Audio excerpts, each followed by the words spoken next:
चलिए तो प्रारंभ करते हैं। कि जो 5 दिन की हमने ये कक्षाओं का सिलसिला एक रखा है, इसमें प्रथमतः वैदिक साहित्य पर चर्चा करते हैं और 5 दिन में हम क्या-क्या अध्ययन करेंगे, इन सभी को हम देखेंगे एक-एक करके। मुख्य रूप से ध्यान हमें रखना है यह, क्योंकि जो भी अलग-अलग कॉम्पिटिटिव एग्ज़ाम्स में आते हैं, उन सभी की प्रकृति जो है वह अलग-अलग हम देखते हैं, लेकिन विषय वस्तु जो होता है वह एक होता है। तो करना क्या हुआ है हमें कि हम विषय वस्तु पर ध्यान रखें और साथ-साथ जो हमारे पाठ्यक्रम में है, जो प्रीवियस ईयर्स के क्वेश्चन्स हैं, उनको हम विशेष रूप से ध्यान में रखें, तो हमें समझ में आ जाएगा। वैदिक साहित्य से संदर्भित जितने भी हैं, मूल रूप से या तो वैदिक साहित्य का इतिहास हमने रखा था, लेकिन हम प्रयास करेंगे आगे क्योंकि वैदिक साहित्य में अन्य-अन्य जो विषय वस्तु जो हमारे पाठ्यक्रम में होते हैं, उनको भी कवर किया जाए। लेकिन मुख्य रूप से जो ऐतिहासिक प्रवृत्ति है, जो मुख्य रूप से अन्य बातें जो हैं, उनको हम कवर करने का प्रयास करेंगे। इनमें एक-एक विषय वस्तु जो है, उनको हम पहले देखते हैं और आप लोग पेन कॉपी अपने साथ रखेंगे, जो मैं नोट करवाऊँगा। अनिवार्य रूप से नोट कर लें क्योंकि बहुत कुछ यहाँ पर स्लाइड में आपको दिखेगा, बहुत कुछ स्लाइड में नहीं दिखेगा। तो फिर जो अतिरिक्त मैं नोट करवाऊँगा वो भी आप ध्यान में रखें क्योंकि वह कभी-कभार आपके लिए उपादेय हो सकता है। ठीक है? तो चलते हैं इस यात्रा पर हम आगे बढ़ते हैं। देखिए एक बार तो सरसरी निगाह से हम भिन्न-भिन्न पाठ्यक्रमों को देख लेते हैं, तो हमें ये समझ में आ जाएगा जो हम क्यों इस पर इतना फ़ोकस कर रहे हैं। तो ये अगले 5 मिनट में हम जितने भी पाठ्यक्रम हैं, उनको आपको उनकी चर्चा कर ले रहे हैं। जैसे जो डीएसएसबी है, अगर उसको देखें, तो उसमें भी हम हालाँकि उसका पाठ्यक्रम निर्धारित नहीं है, लेकिन फिर भी आप देखते हैं जो कि जितने भी विषय वस्तु हैं, वह वैदिक साहित्य का परिचय हो या वैदिक सूक्त हो या संवाद सूक्त हो या शिव संकल्प सूक्त दिया गया हो या फिर इधर उपनिषद हो या निरुक्त संदर्भित चर्चा की गई हो या वैदिक स्वर हो, ये यथावत जैसे आप अन्य पाठ्यक्रमों में देखते हैं, ठीक उसी तरह का यहाँ भी है। ये यूपी हायर की अगर बात हम करते हैं, तो जैसे डीएसएसबी भी आप डायरेक्ट जॉब के लिए करते हैं और यूपी हायर जो है वो भी डायरेक्ट जॉब के लिए करते हैं। तो इसमें भी 2 यूनिट देखते हैं और दोनों यूनिट में आप अगर तुलना करें तो यूजीसी का जो फर्स्ट एंड सेकंड यूनिट है, वही यहाँ पर दिया गया है। ये फर्स्ट यूनिट हो गया यूपी हायर का और ये हो गया सेकंड यूनिट। तो ये दोनों जैसे यूजीसी 25 कोड के आप फर्स्ट यूनिट, सेकंड यूनिट देखते हैं, ठीक उसी तरह का यहाँ पर आपको दिख रहा है। इसके बाद 73 कोड तो अब बहुत आसान कर दिया गया है, जिसमें कि आप देख रहे हैं। हाँ, ये यूजीसी 73 कोड जो है, इसमें कुछ फ़र्क है, कुछ अंतर है। जैसे कि आप देखते हैं ऋग्वेद संहितायाम सर्ग विचार है, तो हमें कभी-कभार लगता है जो कि ये तो बिल्कुल अलग चीज़ दे दिया गया है पाठ्यक्रम में, लेकिन अलग नहीं दिया गया है। अगर आप ऋग्वेद संहिता की चर्चा अगर आप करते हैं, तो कायदे से आपको अन्य जो हैं उनमें भी पढ़ना होता है, लेकिन ये एक विशेष प्रक्रिया दे दी गई है सर्ग विचार। और आप वो सर्ग विचार उसको देखिए, वहाँ पर भी पुरुष सूक्त पढ़ते हैं, जो कि सृष्टि उत्पत्ति प्रक्रिया जो हुई है, नासदीय सूक्त जो है, आप पढ़ते वहाँ भी हैं, लेकिन केवल यहाँ पर नाम जो दे दिया गया है उससे उसके कारण आपको थोड़ा-सा लगता है जो कि इसमें तो ऐसा दे दिया गया है जो हमने देखा ही नहीं है। तो बहुत कुछ अलग नहीं है, ठीक है? इसके बाद माध्यम दिन संहिता में रुद्र का स्वरूप दिया गया है। अरे अब वहाँ पर भी आप जो ये पढ़ते हैं जो कि रुद्राष्टाध्यायी को ध्यान में रख कर के देखते हैं, नमस्ते रुद्रमन्यम आदि जो देखते हैं, वहाँ पर आप रुद्र के स्वरूप को देखते हैं। तो आप भिन्न-भिन्न सूक्त जो है वहाँ पर भी देखते हैं और यहाँ भी देखते हैं। तो यहाँ पर केवल स्पेशलाइज़्ड जो एक पार्ट हो जा रहा है, ये और आसान हो जा रहा है आपके लिए। और ऋग्वेद से देखा जाए या माध्यन्दिन संहिता से देखा जाए, ये बहुत सहज हो जा रहा है। और ब्राह्मण स्वरूप तो वहाँ भी है। यहाँ पर जो ये पंच महायज्ञ है, कुष्मांड है, इसमें क्या किया गया है, अब एक स्पेसिफाइड एरिया दे दिया गया है जो और आपको कम पढ़ना है। जैसे उपनिषद में श्रेय प्रिय मार्ग एक पार्ट मात्र दे दिया गया है। फिर छंद जो दिया गया है, उसके साथ साथ ये निरुक्त तो वहाँ भी है, यहाँ भी है। उसके बाद आपका स्वरित भेद, त्रैश्वर्य प्रदर्शन जो है, ये सभी वहाँ भी आप पढ़ते हैं, यहाँ भी। यहाँ पर स्पेसिफाइड दे दिया गया है, तो बहुत आसान कर दिया गया है 73 कोड को। तो ये आप ध्यान में रखेंगे। लेकिन एक बात और भी ध्यान में रखेंगे, इसका अभिप्राय ये नहीं है कि जितना ये दिया गया है उसको आप उतना ही और नैरो फॉर्म में आकर के पढ़ें, तो आपके लिए दिक्कत हो सकती है। उसके बाद अगर 25 कोड आप लोग सभी परिचित हैं, वेदों के काल हो या संहिता का परिचय हो, संवाद सूक्त हो, ब्राह्मण आरण्यक वेदांग की बात हो, ये या फिर उसके बाद आप वैदिक साहित्य का जो विशिष्ट अध्ययन होता है, उसमें आप सब कुछ जो देखते हैं, ये यथावत सबसे अधिक अगर कहा जाए तो 25 कोड का दिया गया है। जैसे आप लोगों में से कुछ उड़ीसा गवर्नमेंट में कॉलेज लेवल में तैयारी कर रहे हैं, ये भी डायरेक्ट जॉब के लिए है। यूजीसी कोड वाला जो हमने चर्चा किया था, वो तो केवल एक क्वालिफाइंग है, और जिसका कि बहुत अधिक महत्व आपके जीवन में नहीं होता है जब तक कि आपको जॉब नहीं मिलती है। लेकिन ये सब जो है, इस सब में डायरेक्ट आप वहां तक पहुंचते हैं। तो यहाँ पर आप देखते हैं जो कि हिस्ट्री ऑफ वैदिक लिटरेचर, लगभग बातें वही है, कुछ अंतर आ जाता है अलग अलग स्टेट्स में, अलग अलग। जैसे आप राजस्थान को देखेंगे, वहां भी थोड़ा सा अंतर दिखेगा आपको। तो थोड़ा सा अंतर जो दिख रहा है वो 10% अंतर दिख रहा है। 90% आपका सबका एक जैसा ही है। जैसे इसमें बृहद देवता एक ग्रंथ दे दिया गया है, अनुक्रमणी एक अतिरिक्त में दे दिया गया है, बस ये दो देख रहे हैं कि अतिरिक्त में दे दिया गया है। रेस्ट ऑफ वेदांग यथावत है। उसके साथ साथ ब्राह्मण संहिता, ब्राह्मण आरण्यक उपनिषद यथावत है। वेद भाष्यकार यथावत है। वेदों के काल जो है यथावत है। तो ये जो मैं एक 2-4 पाठ्यक्रम दिखाते हुए आगे मैं ले गया आपको, इसका मूल उद्देश्य ये रहा कि यदि आप एक क्रम से अध्ययन करते हैं, तो कोई भी कॉम्पिटिटिव एग्जाम आप देते हैं, वह आपके लिए बहुत ही सहज हो जाता है। लेकिन एक बात हमें ध्यान में रखना होता है कि आप चाहे जिसका भी तैयारी करें, जिसकी भी तैयारी करें, वो अच्छी बात है।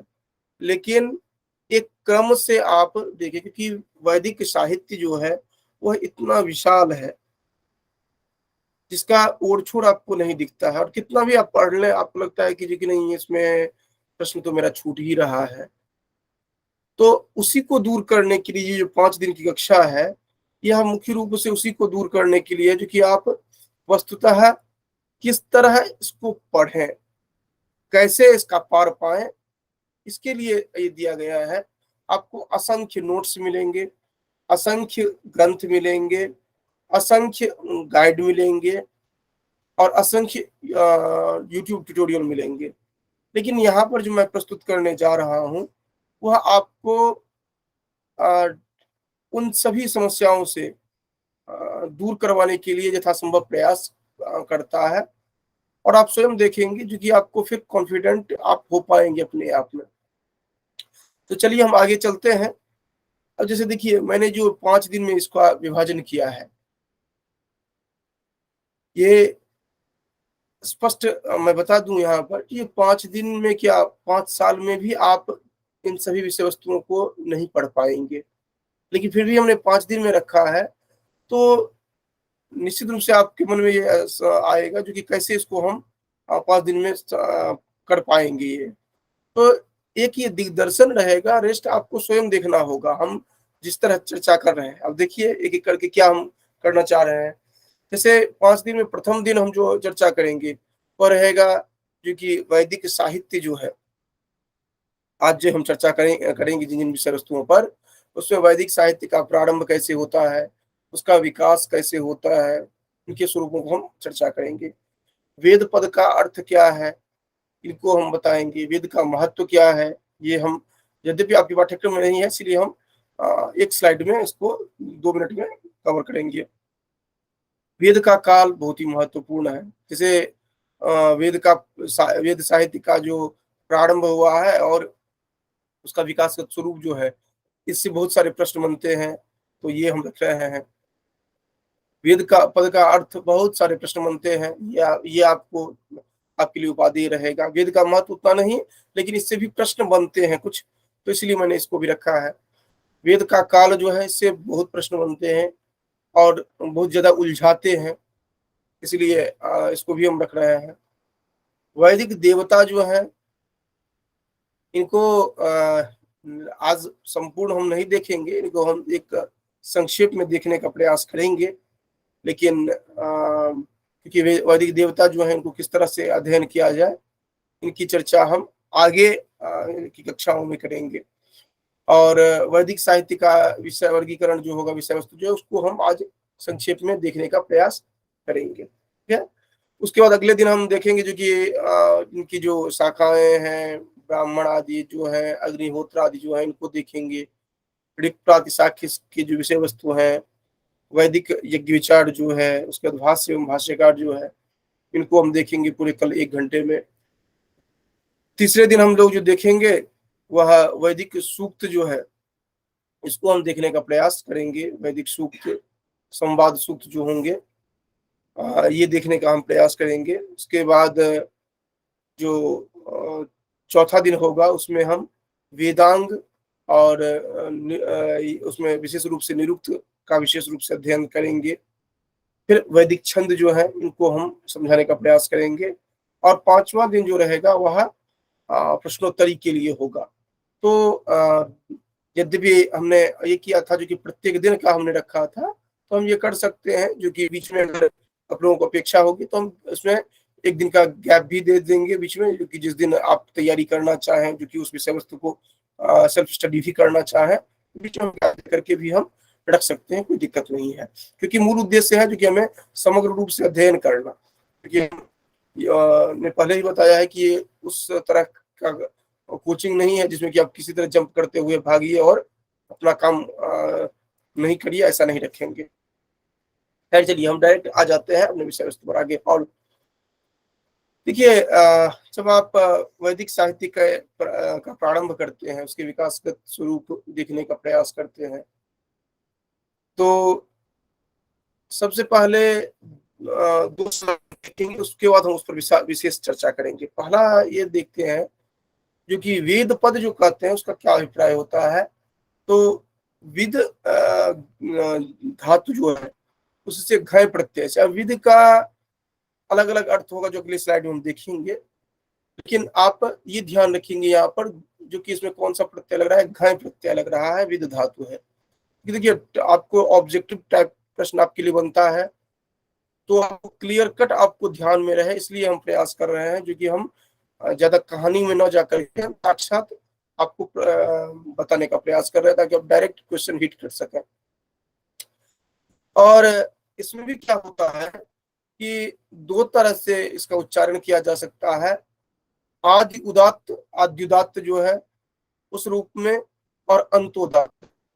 ध्यान होगा जो कि जब आप महाभाष्य पढ़ेंगे, तो वहां पर दिया गया है जो कि आपको शुद्ध उच्चारण जो है वह बहुत महत्वपूर्ण है, इसलिए व्याकरण की बात वहां पर की गई है। ठीक है। और कहा गया जो कि अगर, और इससे पूर्व भी आपने देखा था जो कि साहित्य में भी पढ़ा था, एक शब्द है सम्यक सुप्रयुक्त स्वर्गीय लोके काम भगवती, इस तरह करके भी आपने पढ़ा था जो कि इंद्र शत्रुवर्धस्व, इस तरह करके जो दिया गया है, जो कि आपको स्वर का ज्ञान रहना चाहिए।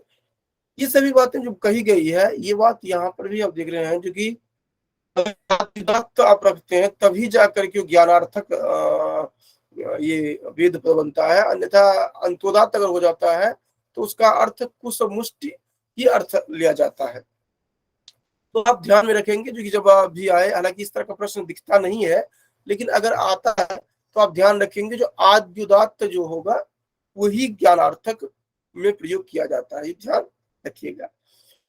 ये पाणिनि गणपाठ में कहाँ पर प्रयोग किया गया है, तो वृषादि गण में, पुंछादि गण में, ये जो है विद ये वेद पाठ, वेद जो है इसका उस गण में स्वीकार किया गया है। हालांकि इससे भी प्रश्न नहीं दिखते हैं, लेकिन आपको ध्यान रखना चाहिए। और सबसे ज्यादा जो महत्वपूर्ण आपको रखना है ध्यान में, वो क्या है कि जो अलग अलग कथन हुए हैं किसी भी क्रम में, उनको आपको ध्यान में रखना है। जैसे अतीन्द्रियार्थ दृष्टारूढ़, तो ये सायणाचार्य का कथन है। उसके बाद साक्षात कृतधर्माणु ऋषियो बभूव, ये जो कहा गया है,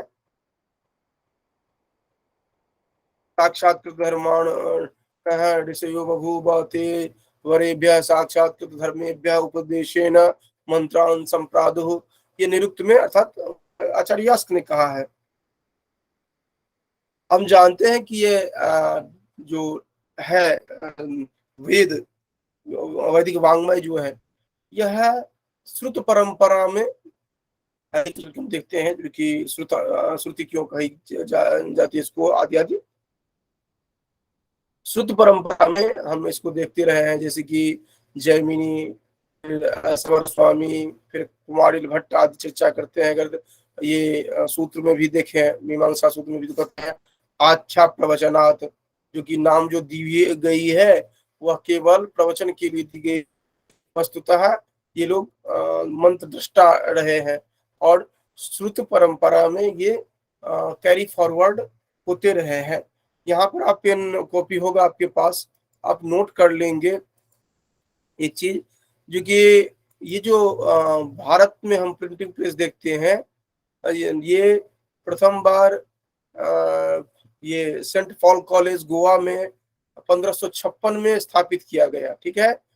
और अगर विश्व की बात करें तो 1450 में हमने देखा जो कि जोहान्सबर्ग, गुटेनबर्ग जो है, वहां पर हम प्रिंटिंग प्रेस को देखते हैं वैश्विक स्तर पर।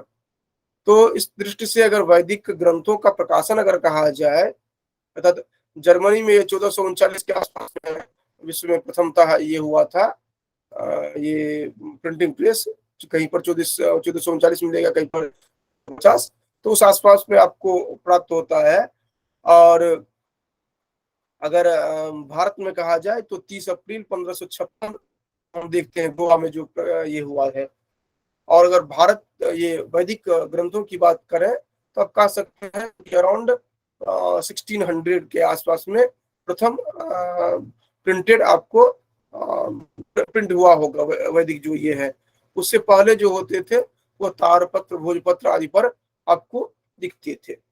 और उससे भी पूर्व अगर कहा जाए तो श्रुत परंपरा में, क्योंकि उससे पहले तो उपलब्ध नहीं था इस कारण से। क्योंकि ये मैं एक प्रिंटिंग प्रेस की बात बीच में इसलिए मैंने छेड़ दी है क्योंकि सामान्य रूप से जब चर्चा होती है तो कहते हैं जो कि वैदिक ग्रंथ जो है छपाई तभी आकर के ग्रंथ के रूप में दिखेंगे ना जब प्रिंटिंग प्रेस हो। तो प्रिंटिंग प्रेस तो हुआ है उधर आपने 1450 के आसपास में या 1439 के आसपास में आपने देखा है, जो कि जर्मनी या गुटेनबर्ग की बात जो करते हैं। अगर भारतवर्ष में की बात करते हैं, अर्थात जर्मनी में 1439 में और गोवा में 1556 में, 30 अप्रैल 1556, और वैदिक ग्रंथ 1600 के आसपास में आप करते हैं। जी से जर्मनी, जी से गोवा, ठीक है, वैश्विक स्तर पर और भारतीय स्तर पर दोनों में लगभग 100 वर्ष से अधिक का अंतर है, ठीक है, 100 वर्ष का अंतर है, ठीक है। तो फिर भारत में ये कैसे देखते हैं हम, ये वैदिक कैसे हम मानते हैं, तो आपको ध्यान रखना चाहिए कि जब तक प्रकाशित नहीं हुआ था उससे पहले लेखन हस्तलिखित पांडुलिपि के रूप में हम देखते हैं, क्योंकि ये परंपरा तो हमारी पहले से रही है, जिसका कि मोहनजोदड़ो आदि जो है सभ्यता उससे हम जोड़ करके देखते हैं, जिसमें भी लेखन परंपरा हमारे यहाँ थी। लेकिन अगर उससे भी पूर्व की बात अगर हम करते हैं तो यही है कि श्रुत परंपरा में रही है। तो ये श्रुत परंपरा को पुष्ट करने वाले जो है ये आचार्य सब, जैमिनी, सबर स्वामी, कुमार भट्ट जो है, ये जैसे मीमांसा सूत्र आदि है, आख्या प्रवचना आदि से सिद्ध ये करते हैं। लेकिन वहां पर कुछ आचार्य ऐसे भी हैं जो कहते हैं जो कि नहीं, ये तो ईश्वर कृत है। ईश्वर कृत अगर कहा जाए तो इसके लिए आप न्याय वैशेषिक को देखते हैं, इसी तरह और भी आपको प्राप्त होगा। तो न्याय वैशेषिक में कहते हैं जैसे बुद्धि पूर्वा वाक्य कृतर्वेदे, ये वैशेषिक सूत्र कहा गया है। तो आपको ध्यान में ये रखना है केवल मोटे तौर पर। देखिए प्रश्न जो बनता है, आपको कभी कभार फैक्चुअल प्रश्न होता है, आपका पाठ्यक्रम में किस तरह का प्रश्न पूछा जाता है ये आप एनालाइज करके देखेंगे, लेकिन कंटेंट यही रहेगा। किस तरह का होगा, कहीं पर फैक्चुअल प्रश्न अगर पूछा जाता है तो दे दिया जाएगा जैसे बुद्धिपूर्वा इस तरह का दे दिया गया, और कहाँ किस संदर्भ में पूछा गया तो यह ईश्वर कृत है ये वैदिक ग्रंथ, इस संदर्भ में। ये तो हो गया जहां पर बिल्कुल फैक्चुअल प्रश्न उठा के पंक्ति कर दी जाए। लेकिन जहां पर आपको आपका मानसिक परीक्षण उसको करना है तो दिया जाएगा जो कि इनमें से ये वेद को अपौरुषेय नहीं मानते हैं, और उसमें अगर मान लीजिए वैशेषिक को दे दिया जाए ये इसमें से ईश्वरकृत मानते हैं, अगर स्पष्ट रूप से दे दिया जाए, इसमें पौरुषेय नहीं आती है, न्याय वैशेषिक में ईश्वरकृत मानते हैं वो। तो आपको ध्यान रखना चाहिए, ईश्वरकृत की बात जो ही आएगी तो वह आ जाएगा इनमें जो न्याय वैशेषिक है। कुछ ऐसे भी हमें मंत्र प्राप्त होते हैं जहां पर कि बताया गया है जो कि ऋषिगण द्वारा रचित है यह, तो वह लाक्षणिक है, लेकिन जो दिया गया है आपको ध्यान रखना चाहिए। नमस्ते ऋषिभ्यो मंत्रकृभ्यो इस तरह करके तैत्तिरीय ब्राह्मण में प्राप्त होता है। पौरुषेय या पौरुषेय की बात करते हैं तो पौरुषेय अपौरुषेय जब कहा जाता है तो उसका क्या अभिप्राय होता है वो आप स्पष्ट रूप से जानते हैं। तो पौरुषेय का अभिप्राय होता है पुरुष के द्वारा निर्मित। पौरुषेय पुरुष तद्धित का प्रयोग करते हैं ना आप, क्योंकि पुरुष के द्वारा जो हुआ है, पुरुष के द्वारा जो उत्पन्न हुआ है उसे पौरुषेय कहा जाता है। अब पुरुष का क्या अभिप्राय है, तो पुरुष का अर्थ ये स्त्री पुरुष वाला स्त्री पुरुष नहीं है। पुरुष का अर्थ है पुरी सेते इति पुरुषः, पुरी में जो शयन करता है उसको कहा जाता है पुरुष। और इसी से जो आप जगन्नाथपुरी की बात कर रहे हैं या आप पुरुषोत्तम की बात कर रहे हैं भगवान जगन्नाथ के लिए, ये इसी संदर्भ में होता है, क्योंकि उनको सर्वशक्तिमान जो आत्म तत्व जो है उसी से आप कोरिलेट करके आप देखते हैं। तो ये जो पुरी सेते, पुरी का अर्थ है शरीर, शरीर में जो शयन करने वाला है हमारा आत्म तत्व जो है, जो चैतन्य है उसकी बात की जा रही है, जो कि चैतन्य से हम चेतनता को प्राप्त करते हैं, उसी से हम मनुष्य कहे जाते हैं। तो उस पुरुष की बात की जा रही है उसके द्वारा जो है, तो उसको कहा जाता है पौरुषेय। लेकिन अगर किसी मनुष्य ने नहीं बनाया है तो उसको कहा जाता है अपौरुषेय। भारतीय परंपरा अपौरुषेय मानते हैं, लेकिन ये कुछ जो है वह पौरुषेय कि वेदांश के सन्निकर्ष पुरुषास्य या जो तैत्तिरीय संहिता में जो कुछ और प्राप्त होते हैं मनुष्यों के नाम, उनको लेकर के कुछ सिद्ध करने की बात करते हैं, जो कि ये पुरुष के द्वारा निर्मित है। इस तरह जो व्याख्यान होता है उसमें पौरुषेय का भी मत दिया जाता है। तो कुल मिलाकर के आप ये जानते हैं जो पौरुषेय पौरुषेय समझते रहिए, से ईश्वरकृत है, ये सभी बातें जो आती है एक विकास के क्रम में, ये आप देखेंगे। कुल मिलाकर के बात इस तरह की है जो कि आगे चल करके देखेंगे, जो कि ये जो मानते हैं हाँ आगे चल करके और देखेंगे जो कि ये जो मानेंगे दयानंद मानेंगे जो अनादिकाल से है आदि। तो जो प्रारंभ से जो ये ज्ञान राशि है उसका जो हस्तांतरण होते रहे हैं वही हस्तांतरण हमें प्राप्त होते हैं, और ये हस्तांतरण गुरु शिष्य के माध्यम से होता रहा है। और इसी की सुरक्षा के लिए आगे चल करके हम अभी देखेंगे जटामाला का जो दंडोरथ होगा ना, ये जो हम देखेंगे वो उन्हीं की सुरक्षा के लिए है, जो कि एक बार अगर आप बोलते हैं तो हो सकता है कि आप गलत कर दें, ठीक है। जो ये अंधानुकरण नहीं हमें करना है, इस तरह करके जो होता है। एक आप वीडियो भी देखते होंगे, जो एक व्यक्ति लेता है पानी पीछे वाले की ओर देता है और उसके बाद अंत में दिखाया जाता है जो नहीं, जो आपको पूर्व में प्राप्त हुआ तो वही नहीं प्राप्त होता है। इस बात को बहुत बेहतर तरीके से हमारे ऋषिगण जानते थे। उन्होंने इस तरह का एक सिस्टम बना दिया क्योंकि कभी भी गलती हो ही नहीं सकती है, क्योंकि इस तरह का जो प्रकृत पाठ और विकृत पाठ को रखा है, क्योंकि जिसके आधार पर जो अध्ययन रत रहा है, अध्यापन रत रहा है, वो कभी गलत कर ही नहीं सकता है। जो एक के पास रहेगा वही दूसरे के पास भी रहेगा। लेकिन बाद में क्या होता है कि बाद में धीरे धीरे उसमें शॉर्टकट मेथड अपनाने लगते हैं और धीरे धीरे वह की ओर जाने लगता है, या फिर उसके आचार्य नहीं रहते हैं, या प्राकृतिक आपदा होती है, आदि आदि के कारण बहुत सारे हो गए। जो अध्यापन का जो एक प्रभाव रहा वह लुप्त हो गए। इसी कारण से हम कहते हैं कि ये शाखा उपलब्ध नहीं उपलब्ध है, इस तरह जो हम चर्चा करते हैं। या फिर कहते हैं एक 21 शाखाएं थी, लेकिन हम देखते हैं केवल शाखा मांडुका है, उसमें विशाखा शाखा केवल हम देखते हैं। ये सब जितनी भी बातें हम कर रहे हैं तो धीरे धीरे काल के क्रम में वह समाप्त हो गए,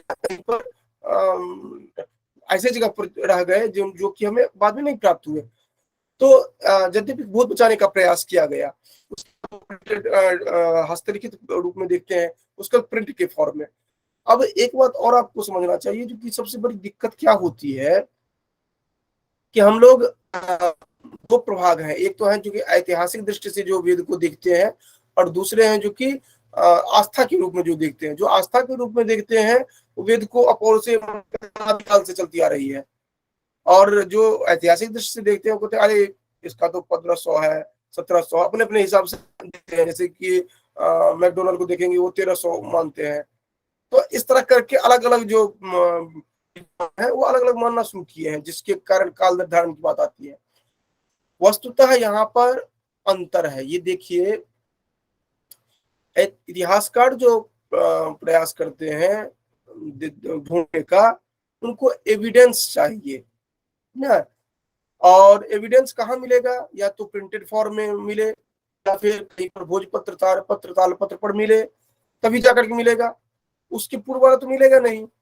तो आप ध्यान ये रखेंगे, क्योंकि जब ये विवाद का विषय बनता है, विवाद का विषय कब बनता है कि जब आप ऐतिहासिक दृष्टि से आप प्रूफ खोजने की बात करते हैं, तो आपको जहां तक मिलता है आप वहीं तक कहते हैं। और परंपरा अगर हम देखते हैं तो परंपरा अनुसार इसको ज्ञान राशि माना जाता है, इसी कारण से इसको अपौर से अनादि अनंत माना जाता है। कहीं पर भी विवाद है ही नहीं, ठीक है, ये बात ध्यान रखेंगे। अब जो तो इस वाला जो स्लाइड है, इसमें आपको जो जैसे सायणाचार्य ने क्या कहा है, उसका ईश्वरकृत कौन मानते हैं, पौर से अपौर से क्या है, ये सब आपको कौन सा प्रत्यय प्रयोग किया गया है, पाणिनि गणपाठ में कहाँ पर इसका जिक्र है, अद्युदात्त है कि अंत्योदात्त है, ये सभी बात आप ध्यान रखेंगे वेद पद का। और इतना आपने ध्यान रख लिया, ये आपके लिए सफिशियंट। अब केवल आपको इसमें अगर मैंने जो कहा बीच बीच में आपको गैप मिलता है, आप अध्ययन करिएगा। इसमें आप केवल करना आपको ये है कि आप अतिरिक्त अगर कुछ कोई लाइन मिलता है जो किसी आचार्य ने कहा है और कोई एग्जाम में पूछा गया है, वो केवल आप नोट कर लीजिए। इसके अतिरिक्त कुछ नहीं बचता, ठीक है। और बाकी जहां जितना भी ग्रंथ पढ़ेंगे, जो गाइड पढ़ेंगे, सब में आपको इतना ही मिलेगा, इसके अतिरिक्त कुछ नहीं मिलेगा आपको।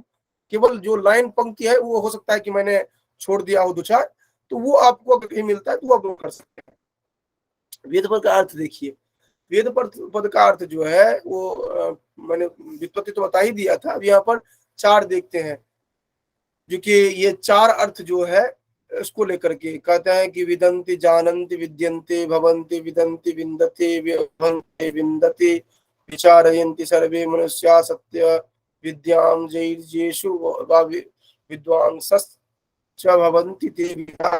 या आप महर्षि दयानंद के संदर्भ में आप विशेष रूप से इस बात को देखते हैं। इसी तरह का हम आगे चर्चा करेंगे भी। यहाँ पर देखिए महर्षि दयानंद ने जो चर्चा किया है यहाँ पर, विदन्ति विद्यन्ते भवन्ति विद्यन्ते सर्वा सत्य विद्या जय जत्र स व स वेद है। तो आप इसको याद इस तरह से रख सकते हैं, क्योंकि हर लाइन को आपको रटना ये संभव नहीं है। आप ये ध्यान में रखिएगा, जो कि महर्षि दयानंद जो है ये काल निर्धारण कहते हैं, जो कि आप आगे चल करके देखेंगे, जो कि इन्होंने जो काल निर्धारण किया है आप देखते हैं, जो कि ये इतना वर्ष पूर्व, अर्थात लास्ट सेकंड लाइन देखिए आप यहाँ पर, क्योंकि इतना वर्ष पूर्व सृष्टि का निर्धारण आरंभ मानते हैं ये। तो मतलब सृष्टि का जब से हुआ है तब से मानते हैं वेद को, और ये वेद को पूर्ण रूप से प्रतिष्ठित करने का प्रयास इन्होंने किया है। हालांकि कर्मकांड वगैरह को इन्होंने साइड कर दिया है, इन्होंने केवल कहा जो ज्ञान राशि है और उस रूप में हमें देखना चाहिए। तो हालांकि वो विवाद अलग है, सनातन परंपरा वाले जो है और दयानंद सरस्वती वाले जो है, इनका जो सिस्टम है वो दोनों का अलग अलग है, लेकिन दोनों एक बिंदु पर तो है ही, वेद जो है सबसे महत्वपूर्ण है। तो आपको ध्यान क्या रखना है, क्योंकि वेद को सबसे महत्वपूर्ण मानने वाले मानते हैं दयानंद सरस्वती। और पंक्ति अगर आप देखते हैं तो कह रहे हैं कि विदन्ति जानन्ति विद्यन्ते भवन विद्यन्ते सर्वा सत्य विद्या। सत्य विद्या जहां पर आपको जिसके माध्यम से, जहां पर जिसके माध्यम से प्राप्त होता है वह वेद है, जिसके अंतर्गत समस्त सत्य विद्याओं का ज्ञान होता है वह आप देख रहे हैं, क्योंकि सत्य विद्या जिसके माध्यम से प्राप्त होता है वो वेद है। तो ये इस तरह की का जो स्वामी दयानंद जो है वो चर्चा करते हैं। अब अगर बात करते हैं जो कि ये जो अलग अलग गण धातु जो है और उनका जो अर्थ है, ये सभी घटित होते हैं, और ये हम भारतीय परंपरा में भी देखेंगे। जैसे विद सत्तायाम, ये दिवादिगणी धातु है, आपको ध्यान रखना है, जो कि सत्तायाम जो है दिवादिगणी में है। उसके बाद अदादिगणी में ज्ञाने अर्थ में अदादिगणी में है। विचार के अर्थ में जो है रुधादिगण में है, और विदली लाभ है तुदादिगणी में है। तो इसको आप कैसे ध्यान में रखेंगे वो आप देख लीजिए। देखिए विद सत्ता दिवादी, ठीक है, सत्ता दिवादी पहला जो है दिवादी है। दूसरा है ज्ञान अर्थ में है, अदादि में है। सत्ता होगा, उसके बाद उसका ज्ञान होगा, ठीक है। उसके बाद उस पर विचार करेंगे और उसके बाद उसका लाभ करेंगे। आप इस क्रम से भी ध्यान में रख सकते हैं। पहले किसी वस्तु की, जैसे मान लीजिए कोई बच्चा पैदा हुआ, पहले बच्चा पैदा होगा, अस्तित्व में आएगा, फिर उसका ज्ञान होगा जो हाँ ये मेरा पुत्र है। उसके बाद उसको विचार करेंगे, उसके बाद फिर उससे जो आपका जो लाभ होगा जो कि पुत्रत्वादि का, वह आप समझ पाएंगे आगे। तो आप इस क्रम से आपको विद सत्तायाम, विद ज्ञाने, विद विचारणे, विद लाभ है, ये चार अलग अलग जो है, ये वैसे भी याद रहता है लेकिन आप ध्यान में ये रखेंगे। अब आप देखिए ऊपर जो पंक्ति है उसको कैसे ध्यान रखेंगे। विदन्ति जानन्ति उसी का है, अर्थात एक जो है अलग अलग कॉमा नहीं होगा। विदन्ति जो है उसका अभिप्राय है जानन्ति।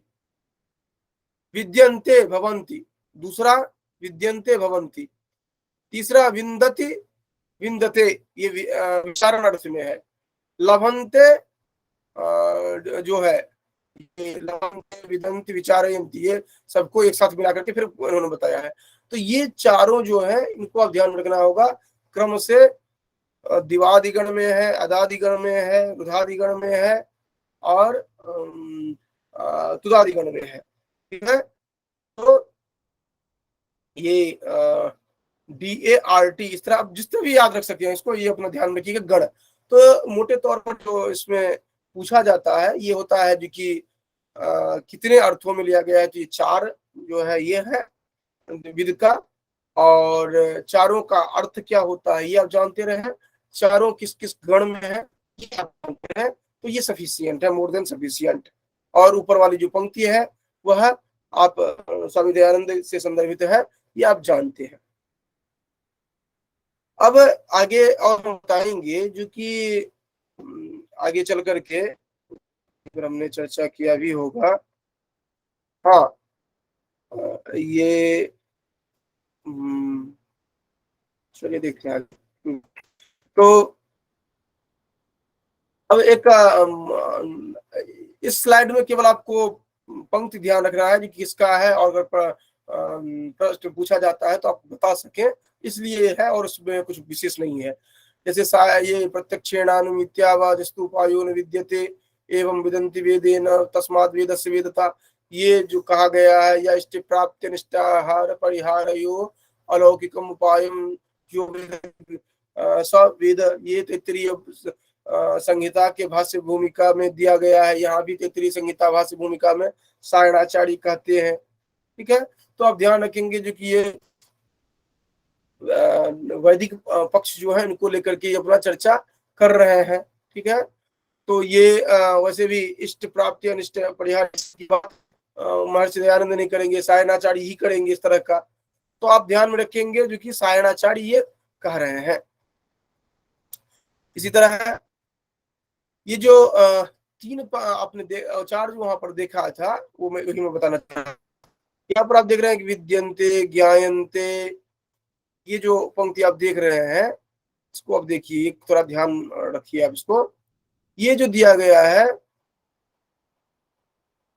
ये जो दिया गया है, विद्यन्ते ज्ञायन्ते लभन लभ्यन्ते एभिर् धर्मादि पुरुषाः इता एव वेदाः, वो जो वहां पर आपने सायणाचार्य ये दयानंद को देखा, वो यहाँ पर आप जब ऋक् प्रातिशाख्य वहां पर भी आपको इस तरह प्राप्त होता है, जो कि वहां पर विष्णुमृत्य के अंतर्गत वर्गद्वय वृत्ति है, अर्थात ऋक् प्रातिशाख्य के अंतर्गत विष्णुमृत्य उसका वर्गद्वय वृत्ति जो है, वहां पर भी ये चर्चा की गई है। जो तीनों धातु के जो अलग अलग तीन अर्थ हैं, वो सभी इसमें होते हैं।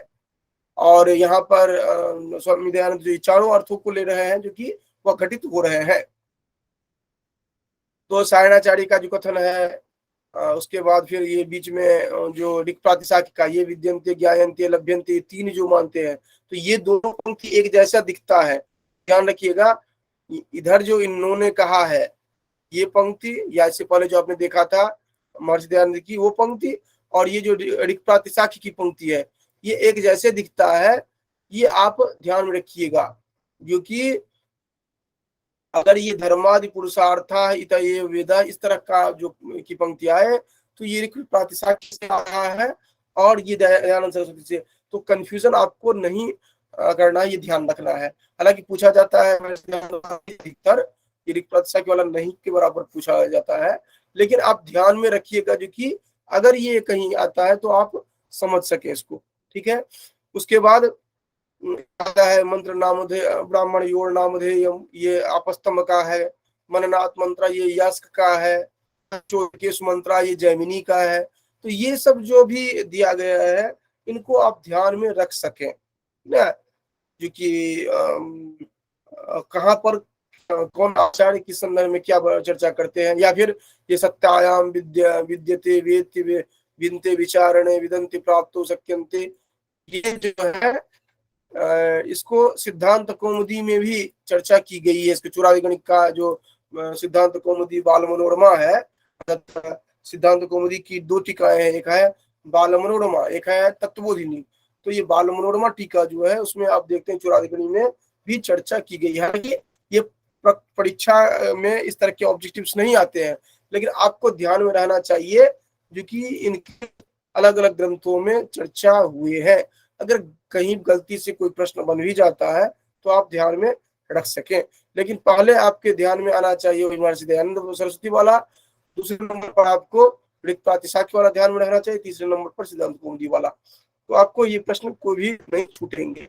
तो मोटे तौर पर इन सब में मैं वही बता रहा हूँ, क्योंकि जो अलग अलग ग्रंथों में अलग अलग आचार्यों के जो पाठ ये दिए गए हैं पंक्ति, वो आपको ध्यान में रहे। उसके बाद हम आगे आते हैं तो देखते हैं जो कि पाठ विधि, मैंने कहा था जो सुरक्षित रखने के लिए हम पाठ विधि का प्रयोग करते हैं। ठीक है, सुरक्षित रखने के लिए पाठ विधि का प्रयोग करते हैं।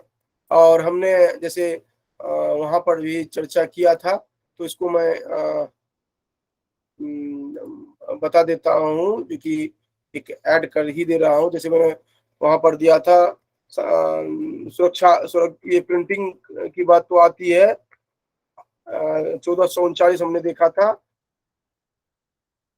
1439 AD, और कहाँ पर, जर्मनी में। इंडिया में हमने देखा था 1556 देखा था ना, 1550 से देखा था। इंडिया का जो हमें देखा था वह 1556, सही, 1556 में हमने देखा था। ये 1556 में हमने देखा था, जो कि यहाँ पर 1439 जर्मनी, 1556 हमने देखा था। ये गोवा लोयला में देखा था हमने, गोवा में। ठीक है, और गोवा, और अगर वेद का अगर प्रिंटिंग देखा की बात करते भी है, तो इसको हम 16वीं या 16 या उसके बाद का ही हम रख सकते हैं, ये। ठीक है, तो ये हम ध्यान में रखें। इससे पूर्व जो था वह किस रूप में था? हस्तलिखित में था, पांडुलिपि के मैन्युस्क्रिप्ट के रूप में। इससे पूर्व मैन्युस्क्रिप्ट के रूप में देखते हैं। मैन्युस्क्रिप्ट में अलग अलग तरह से हम देखते हैं, हस्त वाला हो जो या अन्य अन्य जो होंगे उनको देखेंगे। ठीक, उससे पूर्व की बात अगर कहा जाए, सुरक्षित रखने की बात, तो दो तरह के हमें प्राप्त होते हैं, जो कि इसके तीन उद्देश्य थे। एक ये था जो मूल पाठ यथावत हो, दूसरा है जो कि उसमें मिक्स ना हो जाए अन्य कोई दूसरा, और तीसरा है कोई अंश लुप्त न हो जाए। तीन ही बात ध्यान रखिएगा। एक था जो कि मूल पाठ सुरक्षित रहे, दूसरा है जो कोई मिक्स ना हो, और तीसरा है जो कि कोई अंश उसमें से लुप्त ना हो जाए। ये तीन बातें वहां पर थी। एक तो प्रकृति पाठ, तो इनके लिए दो तरह से होता था, एक प्रकृति पाठ, विकृत पाठ। प्रकृति पाठ जो है संहिता, पद और क्रम, ये तीन आप देखते हैं। संहिता पाठ, पद पाठ और क्रम पाठ। ये प्रश्न पूछा जाता है, इसलिए ध्यान रखिएगा, क्योंकि इनमें से प्रकृति पाठ है, इनमें से विकृत पाठ है, तो यह ध्यान रखेंगे। विकृत पाठ जो है इसमें है जटा, माला, शिखा, रेखा, ध्वजो, दंडो, रथो, घन। ये 8 जो है, 8 3 11 है टोटल। तो 3 जो है प्रकृति पाठ और 8 विकृत पाठ। ये नंबर भी आपको ध्यान रखना है, जो कि प्रकृति पाठ 3 है और विकृत पाठ 8 है, और इनके नाम भी ध्यान में रखना है। इतना ही नहीं, अब जो है इनमें इनके कुछ के एग्जाम्पल्स भी पूछ लिए जाते हैं, इसलिए हमने यहाँ पर एग्जाम्पल्स भी यहाँ पर रखने का प्रयास किया है। जैसे संहिता पाठ में होगा, ओ सदय संवदन्ते सोमेन सहरा, अर्थात संहिता पाठ में होगा यथावत जैसे दिया गया है वैसे ही पढ़ते हैं। ठीक है, ये ध्यान रखेंगे, जो कि जैसे दिया गया है वैसे ही पढ़ते हैं, उसमें अंतर नहीं आता है नॉर्मली। पद पाठ में क्या होगा कि अलग अलग पद डिवाइड करके करते हैं। जैसे ओ सधया संवदन्ते सोमेन सह राज्ञा। संवदन्ते संवदन्ते दो पार्ट, सम अलग था, वदन्ते अलग था, इन दोनों को मिक्स किया था, तो इनको अलग करेंगे। जहां पर उपसर्ग होगा उनको अलग करेंगे, इस तरह का हो जाएगा। तो वहां पर फिर फुल स्टॉप का प्रयोग करते हुए करते हैं, ठीक है, इस तरह का। क्रम पाठ में क्या होगा? ओ सदय संवदन्ते सोमेन, संवदन्ते वदन्ते सोमेन सोमेन सह राज्ञा राज्ञेति। देखिए, तो इसमें क्या हो जा रहा है, जो कि एक क्रम से आ रहा है। ले लीजिए, औषधया संवदन्ते और वदन्ते सोमेन, अर्थात उनको एक साथ जोड़ते हुए कर रहे हैं। तीनों संहिता, पद और क्रम देखा पाठ, ये तो प्रकृति पाठ में। फिर जटा से माला शिखा रेखा जो होता है, इसमें क्या होता है, खास करके जटा पाठ, शिखा पाठ और घन पाठ, ये 3 आप मुख्य रूप से देखते हैं। और विशेष रूप से अगर आप वेदाचार्यों को देखे होंगे जो वेद का आचरण करते हैं, उनको आपने देखा होगा, तो आप घनपाठी को विशेष रूप से देखा होगा। और घनपाठी एक ही मंत्र का लगभग आपको लगेगा जो 5 मिनट 7 मिनट तक उसका उच्चारण करते रहते हैं, तो आपको लगता है कि कैसे कर रहे हैं। तो वस्तुतः क्या था कि जो नया व्यक्ति कोई सीख रहा है, जैसे ओषधया संवदन्ते सोमेन सराज्ञा, एक को रटने के लिए दिया गया, वो पढ़ लिया, उच्चारण कर लिया, उसको समझा दिया गया उसका अर्थ। लेकिन हो सकता है कि वो याद करते करते वो शब्द खो गया हो, ओषधया का अर्थ औषध केवल याद रखा हो, या संवदन्ते का अर्थ संबोधनते वो समझा हो, या कुछ अन्य तरह का अगर वो समझ लिया हो, तो क्या होगा, ये जो जो दिया गया अलग अलग, इनमें आकर के वह उसको ठीक कर लेगा। जैसे ओषधयः सम सम ओषधयः, ओषधयः सम सम वदन्ते, वदन्ते सम सम वदन्ते। अर्थात इसमें जटा में क्या होगा कि पद को आगे पीछे करके ये डालेंगे। अर्थात एक बार ओषधयः सम, फिर सम ओषधयः, रिपीट, फिर ओषधयः सम, फिर संवदन्ते।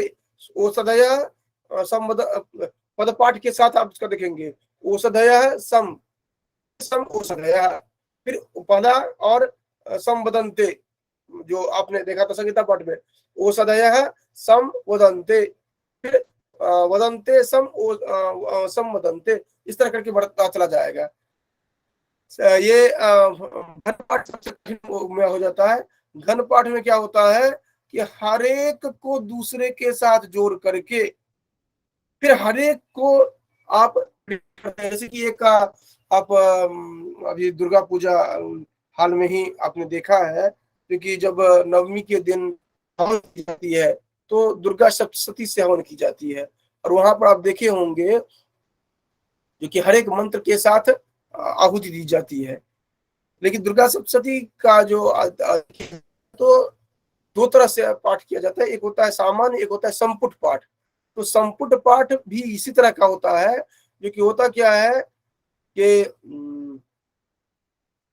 जब आप एक मंत्र पढ़ते हैं तो आगे और पीछे वो जो संपुट जिस के साथ आप कर रहे हैं उसको जोड़ा जाता है। जैसे मान लीजिए 1 मिनट की मैं बता रहा हूँ कि आप कह रहे हैं जो कि पहला मंत्र है, नमस्ते मार्कंडेय उवाच सावर्ण सूर्य तनयोजो मनुः कथ्यतेष्टम निशामय तदुत्पत्तिं विस्तराद् गदतु मम।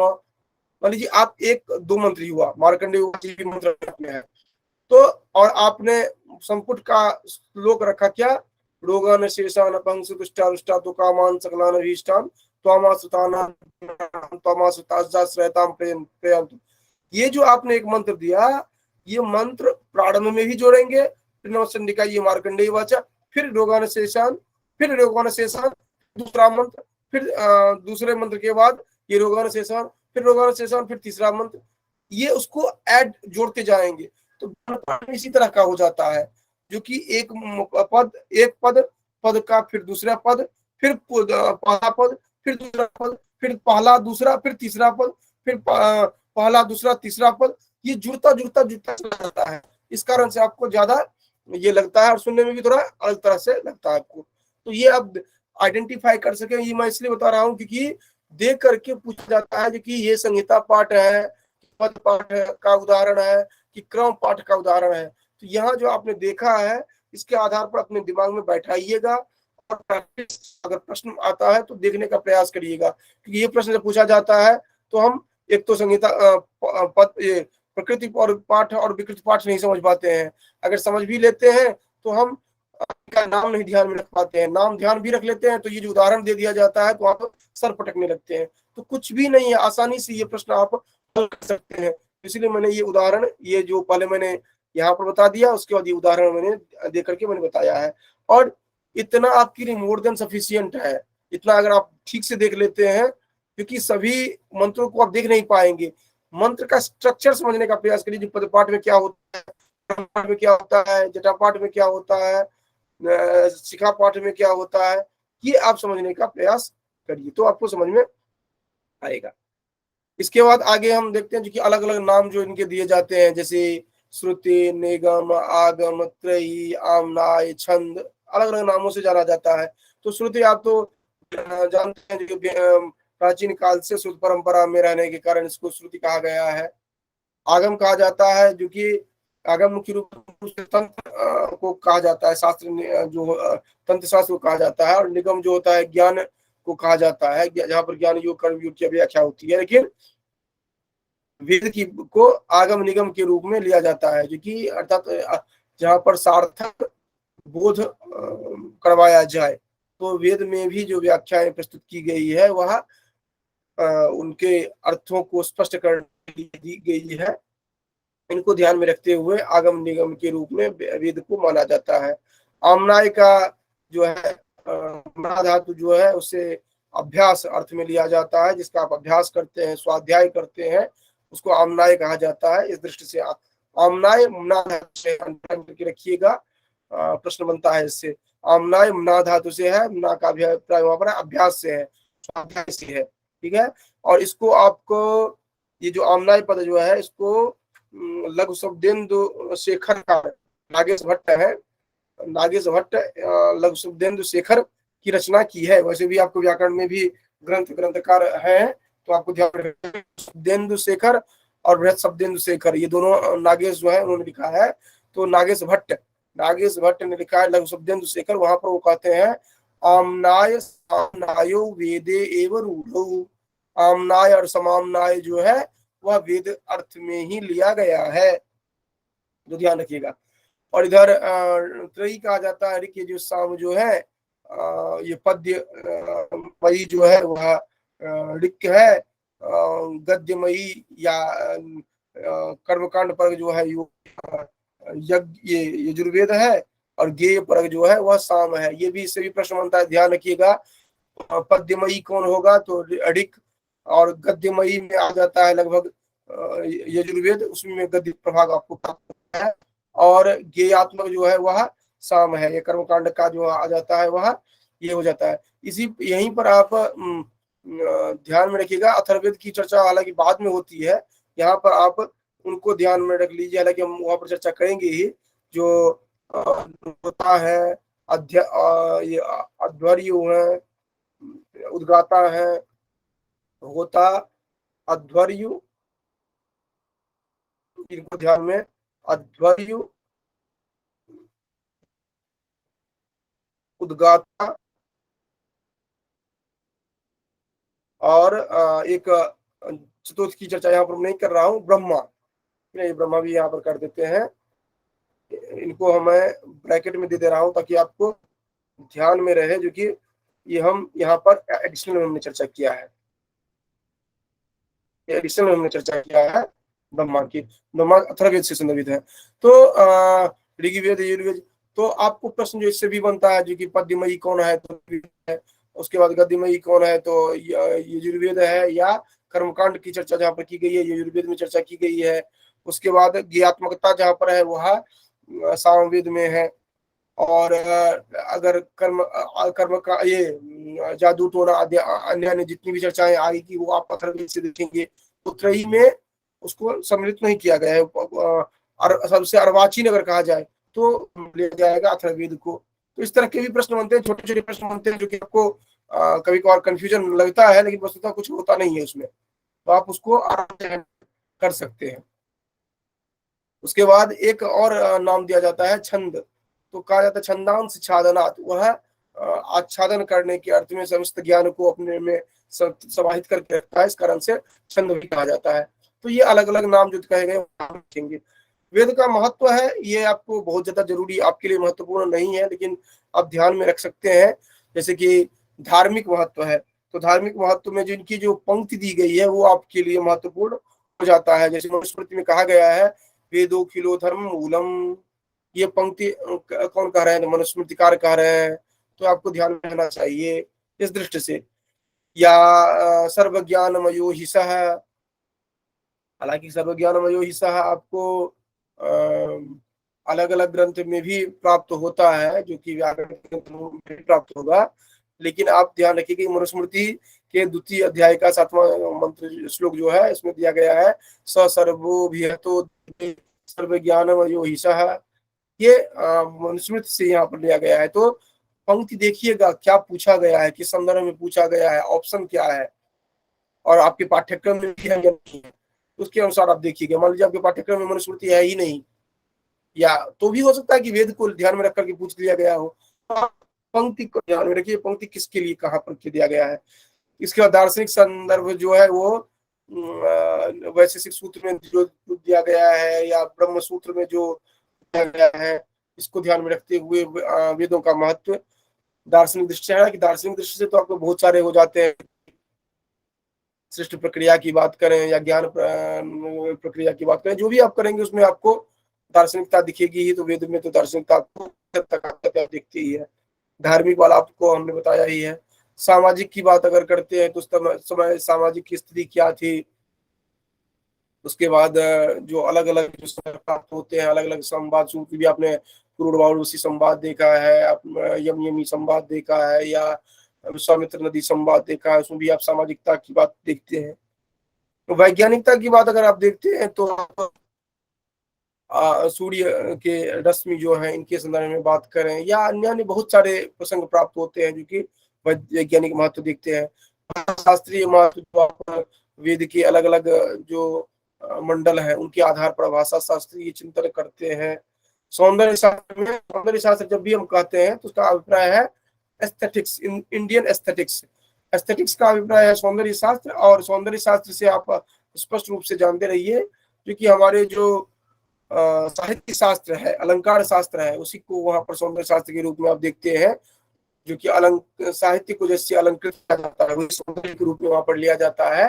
और हालांकि बाद में पाश्चात्य जगत में सौंदर्य शास्त्र के नाम से अभिहित हुआ, लेकिन हमारे यहाँ अगर उसकी चर्चा की जाती है, इंडियन एस्थेटिक्स जब आप कहते हैं तो वह ये तो पाठ्य एक कोर्स के रूप में होता है। या आज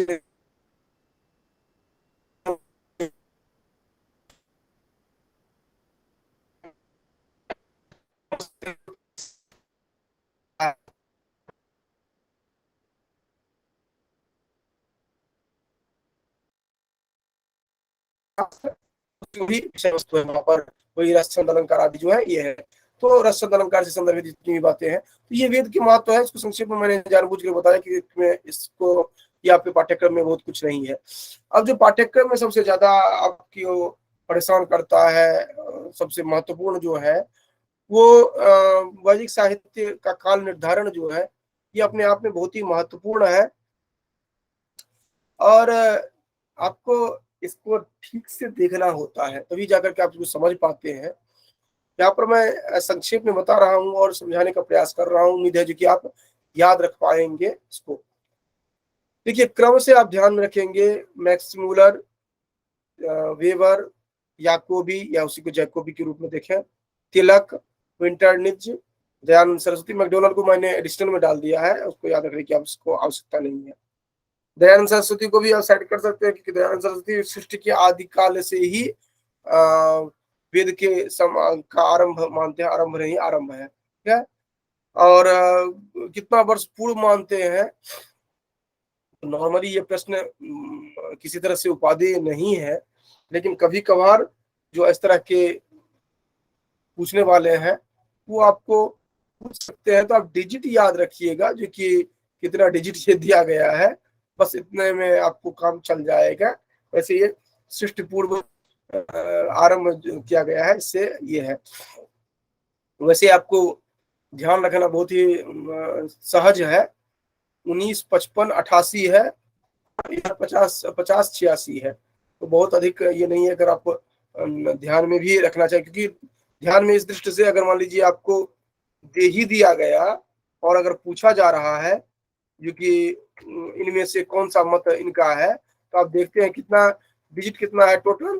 तो 1 2 3 4 5 6 7 8 9 10, ठीक है, 10 डिजिट ये पूरा पूरी कवर कर लेते हैं, ठीक है। और ये 19वीं शताब्दी को आप ध्यान रख लीजिए। तो ये अर्थात 19 से प्रारंभ हो रहा है, ये आप ध्यान रखिएगा। और ये 50-86 अगर इतना ध्यान रखें तो आपको वहां पर 4 ऑप्शन रहेंगे, उनमें आप छाट लेंगे, ठीक है, क्योंकि रटने की आवश्यकता नहीं है। 19, 55, 88, 50, 86 ये दिया गया है सृष्टि के आरंभ काल। और अच्छा रहेगा ध्यान में अगर आ जाता है तो, जो अगर आपको बहुत ज्यादा परेशान करते हैं आप पूछ भी सकते हैं, लेकिन बता दीजिए, क्योंकि ये किया गया है, ठीक है। चलिए खैर, ये तो अलग बात हो गई। अब याद इसको किस तरह से रखेंगे, जो कि मैक्स मूलर है। मैक्स मूलर का जिनका जो आधार है उसको आप ध्यान रखिएगा, तो आपको पकड़ में आ जाएगा उनका समय जो है। बुद्ध का आविर्भाव काल, ठीक है। बुद्ध का आविर्भाव काल आप आंख मूंद करके जानते हैं, जो कि 600 बीसी के आसपास मानते हैं, ठीक है। 600 बीसी के आसपास का काल बुद्ध का काल मानते हैं, ये आप सभी स्पष्ट रूप से जानते हैं। बीसी एडी में आपको कंफ्यूजन नहीं होना चाहिए। देखिए यहाँ पर तीन बातें हैं जिनको कि आपको ध्यान रखना होगा।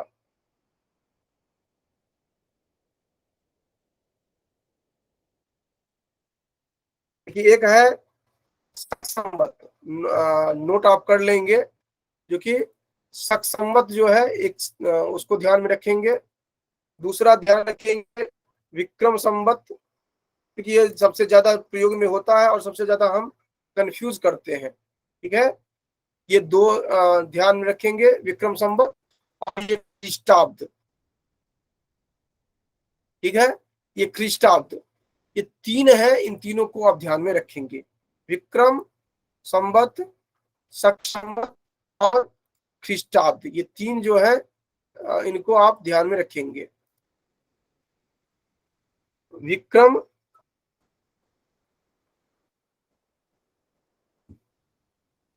ये आप रखेंगे विक्रम, विक्रम संवत, शक संवत और शक संवत, कहाँ गया ये, और ख्रीष्टाब्द।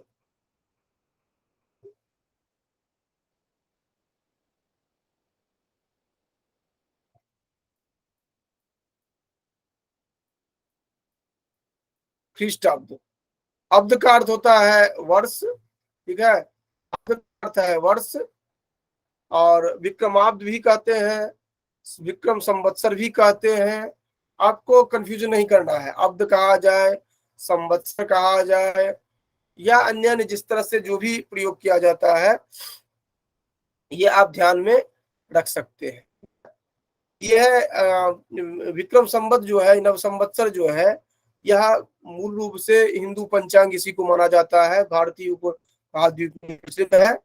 और आपको ध्यान होना चाहिए जो कि अनेक पारंपरिक पंचांग थे भारतवर्ष में, जिसमें एक ये भी रहा है। और आपको ध्यान में रखना चाहिए कि नेपाल में, क्योंकि नेपाल हिंदू राष्ट्र रहा है, अब जाकर के वहां पर लोकतंत्र प्रारंभ हुआ, लेकिन हिंदू वहां पर अभी भी, जो कि नेपाल का जो सरकारी संवत्सर है विक्रम संवत ही चलता आया है। इसमें क्या होता है कि चांद्रमास और सौर नक्षत्र जो है, जो है उसको ये माना जाता है। और मैक्सिमम स्थलों पर आप ये सौर चंद्र को लेकर के ही सौर, ये चंद्रमास और सौर नक्षत्र जो है, इसी के आधार पर निर्धारण होते हैं। ये जो महीना के नाम जो है, ये इसी को लेकर के निर्धारित होते हैं। हम लोग ही केवल ख्रीष्टाब्द को इस तरह मान रहे हैं, लेकिन आप जितने भी साउथ ईस्ट एशियन कंट्रीज आप देखते हैं, वो आप वियतनाम हो, थाईलैंड, ये वियतनाम हो, या इधर कंबोडिया हो, या अन्य जितने भी हैं, वो सभी इसी तरह से मानते हैं। और यहाँ पर नेपाल तो स्पष्ट रूप से मानता है, ध्यान रखिएगा। आपको इसको याद रखेंगे कैसे, जो कि इसको आप इस तरह से स्पष्ट रूप से याद रखेंगे, कभी कंफ्यूजन ना हो। तो सबसे पहले आप रखिए इसको रुक जाइए। सबसे इस तरह देखिए, क्योंकि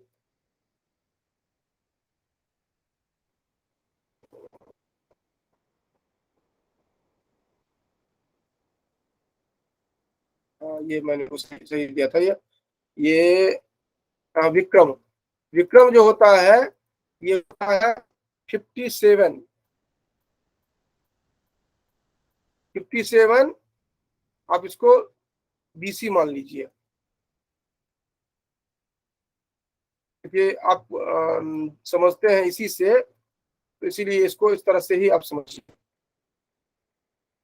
ये हो गया 0 BC, मतलब यहीं से प्रारंभ होता है। और शक जो होता है 71, शक जो है 78, सॉरी 78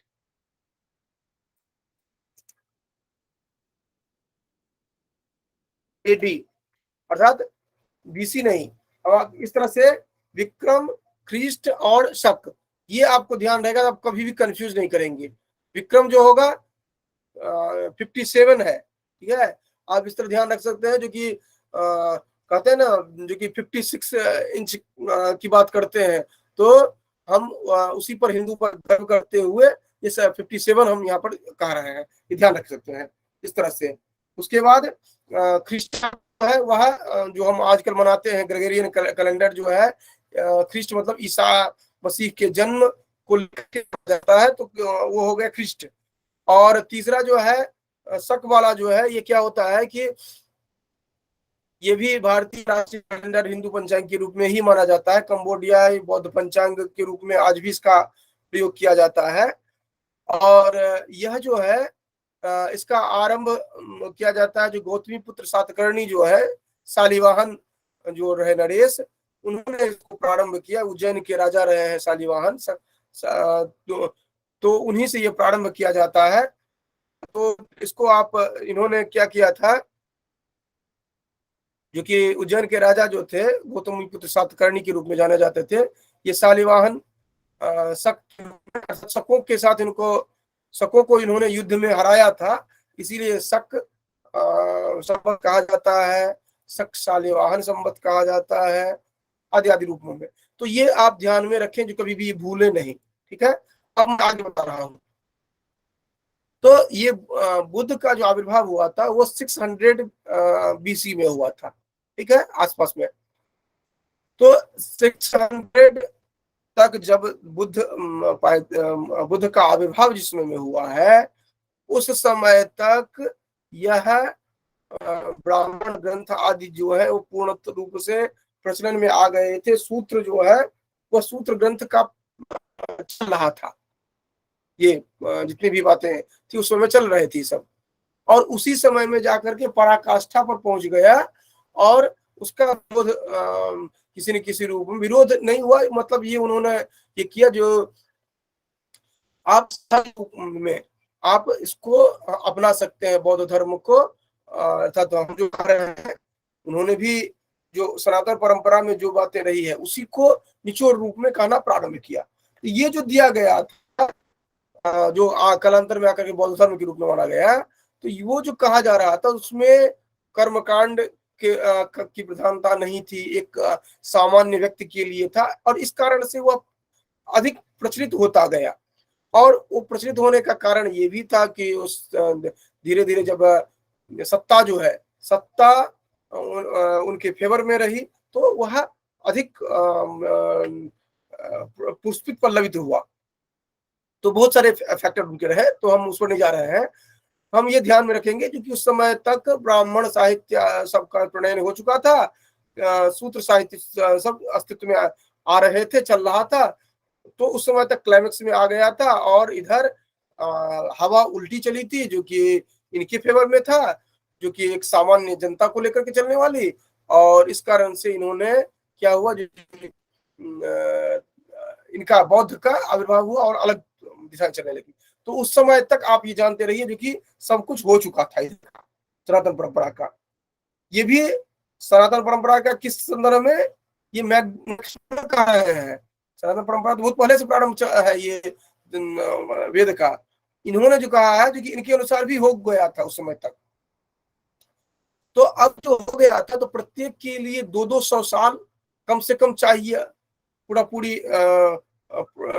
होने के लिए। तो आप यही देखते हैं सूत्र काल, तो आप बुद्ध के समय को आप मानते चलिए आप, जो कि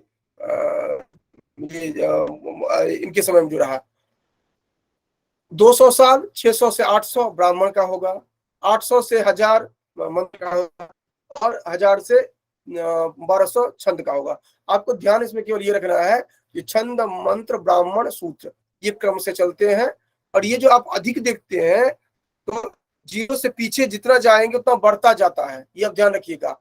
1200 अगर कहा गया है तो 1200 बहुत पहले आया होगा, उसके बाद 1000 आया होगा, उसके बाद 800 आया होगा, उसके बाद 100 आया होगा, उसके बाद 400 आया होगा, ये ध्यान रखेंगे। तो मैक्स मूलर का आधार ये बौद्ध का आविर्भाव है।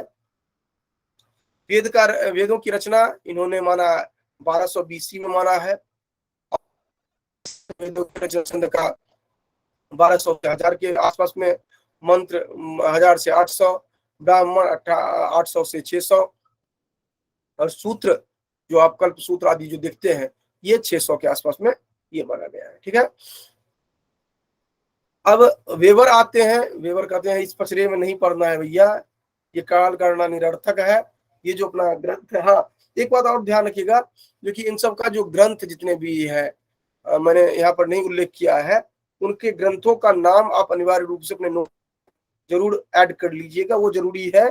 जो कि अलग अलग जो तिलक ने जो ग्रंथ की चर्चा की है आदि जो है ये आपको ध्यान में रखना चाहिए। ठीक है, तो ये इनका ग्रंथ है, वेबर का ग्रंथ है हिस्ट्री ऑफ इंडियन लिटरेचर। इन्होंने कहा है जो कि ये कालगणना जो है यह निरर्थक है, ये सब करने की आवश्यकता नहीं, करने से कोई मतलब नहीं, आप वहां तक पहुंच नहीं पाएंगे ना। तो ये थोड़ा ध्यान में रखेंगे। मैक्स मूलर का मैंने यहाँ पर ग्रंथ नहीं बताया है, आप नोट कर लेंगे। A history of ancient Sanskrit literature, a history of Indian ancient Sanskrit literature, ये जो दिया गया है ये है मैक्स मूलर का। और हिस्ट्री ऑफ इंडियन लिटरेचर ये है वेबर का। तो इस हिसाब से भी आप ध्यान रखेंगे, इनका है हिस्ट्री ऑफ इंडियन लिटरेचर, उनका है history of ancient Indian literature. ठीक है, तो दोनों में थोड़ा सा अंतर है, ध्यान रखिएगा। उसके बाद ये अलग अलग इन्होंने जो बांटा है, तो यहाँ पर मैंने BC दिया है, आप विक्रम पूर्व के रूप में ध्यान रखिएगा ना। मैंने BC आपको याद रखने के लिए यहाँ पर दिया है, आप विक्रम पूर्व ध्यान रखिएगा कि भारतीय परंपरा के अनुसार यहाँ पर हम चर्चा कर रहे थे, तो आप उस हिसाब से विक्रम पूर्व। तो विक्रम पूर्व भी जब कहा जा रहा है तो आपको कंफ्यूजन नहीं आना चाहिए, क्योंकि अंतर है केवल 57 ईयर्स का, ठीक है। तो काल गणना उसी तरह का रहेगा। तो यह ध्यान रखिएगा, BC के बदले वहां पर आपको विक्रम संवत दिखेगा, या विक्रम संवत दिखे या BC दिखे, आप दोनों को तरफ से मानिएगा, क्योंकि आप अब समझ चुके हैं विक्रम संवत पहले आता है 57 वर्ष पहले, ख्रीष्टाब्द जो है वह ईसा मसीह के जन्म, और शक संवत जो है वह शक जो है उसको जो वह मारते हैं और हराते हैं, उन समय से लिया गया है। और ये उज्जैन के राजा जो शाहजहां हैं उनको लेकर के ये दिया गया है।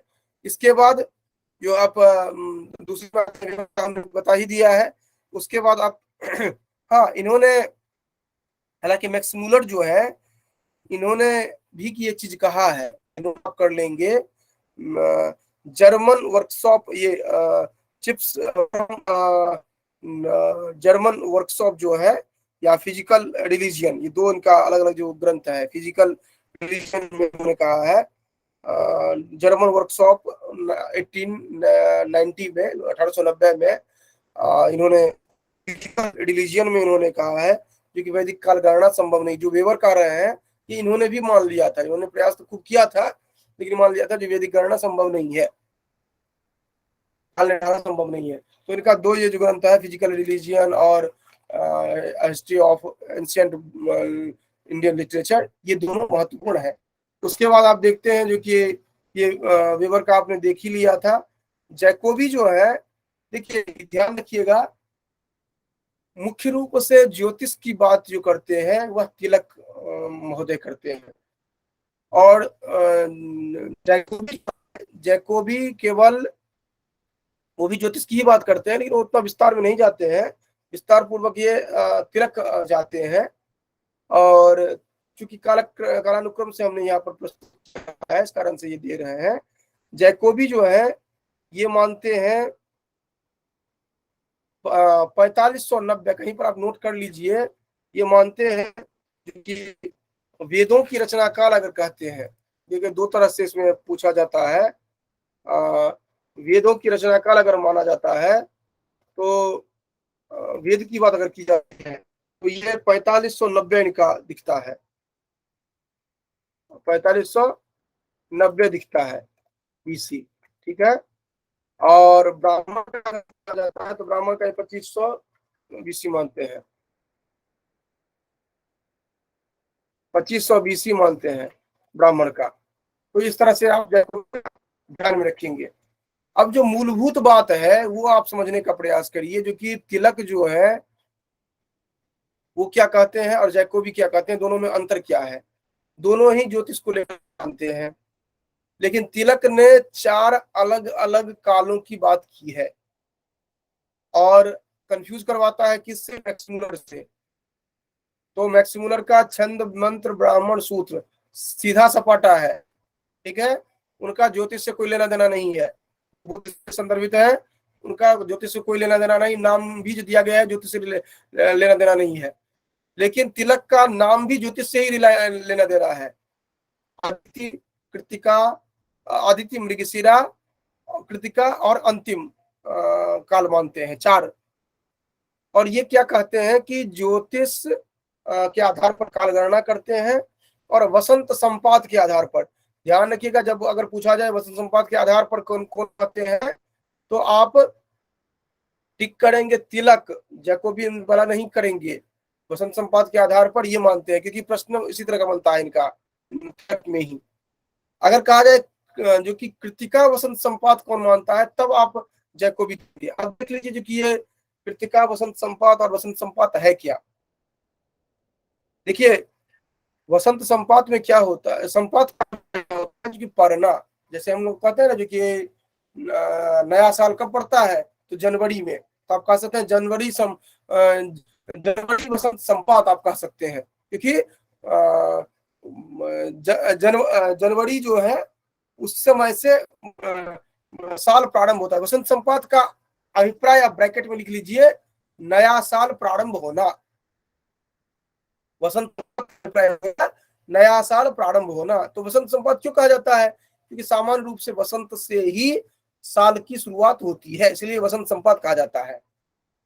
लेकिन उस समय में, अभी तो वर्तमान में वसंत को लेकर के हम मानते हैं, उस समय में यह से साल का प्रारंभ हुआ था उस समय में, और इसका उल्लेख प्राप्त होता है अलग अलग ग्रंथों में। तो इस कारण से तिलक ने माना जो कि ये संपात के आधार पर इन्होंने काल गणना की। और ये काल गणना अगर करेंगे मृगशिरा वसंत संपात के आधार पर, यहाँ पर ज्योतिष के भी छात्र हैं अभी हैं, तो वो बेहतर तरीके से जानते हैं जो कि काल गणना जो होती है वो किस तरह से होती है। जैसे अदिति, मृगशिरा, कृतिका और अंतिम जो कहा जा रहा है, तो इसमें काल गणना करने के लिए क्या होता है कि सूर्य जो अपने अक्ष पर चक्र लगाते हैं उसको कहा जाता है। तो पेन कॉपी होगा तो नोट कर सकते हैं, सूर्य का संक्रमण वृत्ति जो होता है, ये रफ वर्क में आप नोट करेंगे, सूर्य संक्रमण वृत्ति जो होता है वह 360 डिग्री का होता है। आप जानते हैं कोई भी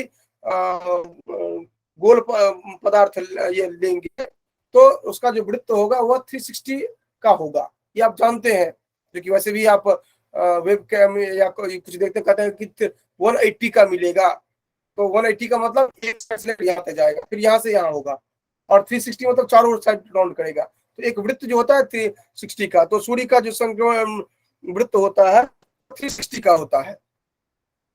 और एक संक्रमण वृत्त पर कितने होते हैं? 27 नक्षत्र होते हैं। एक संक्रमण वृत्त पर कितने होते हैं? 27 नक्षत्र होते हैं। ठीक है, तो एक नक्षत्र का कितना हो गया अंश? मान लीजिए एक आपने लिया, लेते हैं, जैसे मान लीजिए आपने इस तरह का लिया राउंड वाला, ठीक है, ये लिया, तो ये मान लीजिए सूर्य है, तो सूर्य का ये होगा 360 हो गया ये, और इसमें आपने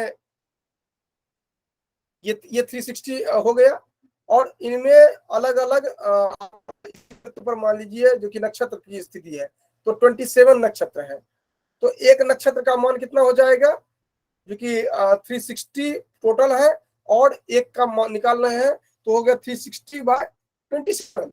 सिंपल मैथमेटिक्स आप जानते हैं, अर्थात 13 पूर्णांक बट्टे 2 ये हो गए। ठीक है, एक नक्षत्र का अंश, और एक नक्षत्र का अंश हो गया 360/27, और अगर वो एक अंश खिसकता है तो कितना खिसकेगा? तो ये अगर कैलकुलेशन आप करेंगे तो हो जाता है 72 वर्ष। एक अंश खिसकेगा वह आगे तो 72 वर्ष लगता है, और एक नक्षत्र पूरा खिसकता है तो उसके लिए 972 वर्ष लगता है। तो कुल मिलाकर के ये बताना चाह रहा था, सूर्य जो एक नक्षत्र सूर्य का पूरा होता है 360, और वो पूरे राउंड में होते हैं 27 नक्षत्र। एक अंश खिसकने के लिए चाहिए, और पूरा खिसकने के लिए चाहिए, एक नक्षत्र को पूरा खिसकने के लिए चाहिए 972 साल, और उसका इस तरह का बन जाता है। अगर आप को दिख रहा हो थोड़ा, तो इस तरह का पूरा ये हो जाएगा। ठीक है, ये पूरा जो अलग अलग नक्षत्र है, जो 27 नक्षत्र है, उनको आप बना सकते हैं, जो 27 नक्षत्र का, तो उसी के आधार पर गणना किया है। तो आप समझ सकते हैं कि बहुत ही सहज रूप से गणना आप समझ पाएंगे, क्योंकि अगर ये कैलकुलेशन करेंगे उस समय का, जो कि मृगशिरा नक्षत्र की बात जो की जा रही है, वह आपको उसी समय प्राप्त होती है। वो 4500 से जो 6000 के आसपास है, ये सॉरी ये जो देखते हैं आप 4000 के आसपास देखते हैं, वो एग्जैक्ट आपको 4374 वर्ष के आसपास जैकोबी वाले में आपको दिखेगा। 4500 जो ये कहते हैं, 90 कहते हैं, ठीक 4590 आपको दिखता है उनके वाले में, और ब्राह्मण वाला 4500 जो वर्ष है वो दिखेगा आपको कृतिका को अगर मानते हैं। और अगर मृगशिरा को मानते हैं तो आप जो इनका तिलक का है, ये दोनों की गणना एक ही है। अंतर केवल क्या है दोनों में? दोनों ही ज्योतिष मानते हैं। आए भारतीय संदर्भ में तो देना है आपको तिलक टिक करना है, ध्यान रखिएगा, और मैक्सिमम प्रश्न बनता है तिलक से ही, तो कंफ्यूज मत करिएगा को भी में। लेकिन दोनों का मेथड एक ही है। अंतर केवल ये है कि वो कहते हैं वसंत संपद, अर्थात न्यू ईयर जो स्टार्ट होता है इनके अनुसार वो कृतिका के आधार पर मानते हैं जैकोबी, और ये मृगशिरा के आधार पर मानते हैं। ठीक है, तो ये ध्यान रखिएगा। उसके बाद तो महत्वपूर्ण में आप मैक्स मूलर को जान ही गए, वेबर का कुछ है ही नहीं। जैकोबी और तिलक में, तिलक का महत्वपूर्ण है, जैकोबी उन्हीं के अनुसार मानते हैं। तो जैकोबी का जो ये तीन जो हमने बताया, वेद का काल जो 4500 से 90 जो काउंट करते हैं, या ऋग्वेद का जो 4500 मानते हैं, या फिर ये ब्राह्मण का जो ये जो मैंने 2500 बताया ब्राह्मण का जो बताया ये मानते हैं, ये सभी आप ध्यान में रख सकते हैं। और तिलक का अगर होता है तो 6000 से जो 4000 BC। देखिए इसमें तिलक वाले में भी अलग अलग तरह से प्रश्न बनते हैं और हम कंफ्यूज करते हैं, जो कि ये तो प्रश्न अलग से तरह से पूछ लिया। अब पूछता है तिलक के अनुसार सूत्र ग्रंथों का, तो अंतिम समय में हुआ है सूत्र ग्रंथों का प्रणयन, मतलब 1400 से 500 के आसपास में, BC के आसपास में हुआ है। उसके बाद ये कहते हैं आदित्य, मृगशिरा और कृतिका। मृगशिरा जो है, इनके अनुसार ऋग्वेदिक रचना जो हुई है वह कृति इनमें। अब आपको ध्यान रखना चाहिए जो ये जब भी बात करते हैं, ये जब भी बात करते हैं, अगर ऋग्वेद की रचना तिलक के अनुसार कब हुई है, तो आप थोड़ा ध्यान रखिएगा जो क्या प्रश्न क्या कर रहा है, क्योंकि प्रश्न जो करता है वो घुमाने के लिए आपको करता है, और आपके पास फैक्ट है यहाँ पर, कोई कठिन नहीं होता है। जो तिलक के अनुसार ऋग्वेद की रचना कब हुई है, तो 4000 से 2500 बीसी के मध्य की बात होगी। अगर वेद की बात की जाती है तो आप 6000 से 4000 कहते हैं। अगर सूत्र ग्रंथ कहा जाता है तो आप ये 1400 से 500 कहते हैं। इंटरनेट जो है 2500 से 500 मानते हैं। दयानंद सरस्वती का आप समझ ही गए हैं। तो ये आपका काल वाला जो है वह लगभग स्पष्ट हो गया है।